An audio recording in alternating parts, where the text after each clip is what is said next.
What's your name?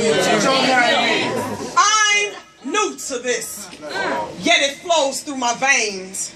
Now I'm glued to this, like the Elmer's hat hanging onto the reins, holding on to this paper and pen while streamlining words from beginning to end. This just in. You don't know my story and definitely don't know my pain, but as I climb this ladder of poetic words, I guarantee you will know my name. What's that? Lovely lyricist is who I am. I'm staking claim in this poetic game, and since my very first piece, my life has not been the same. Come on now. I devour words like buzzards on a carcass, serving results like Burger King because I like to have it my way.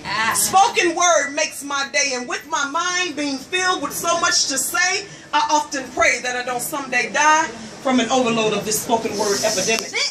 I eat, sleep, and drink this shit, then pause to verbally regurgitate masterpieces of pure magnificence. Rhymes coming so easy, I often consume them just to regurgitate them in a softer form. Filling your mental plate with a tantalizing taste like what? Garlic cheese potatoes next to a T-bone steak. Because what I bring don't come fake. No knockoffs or imitates, just transformations of life so real that you can relate. And that's that piece.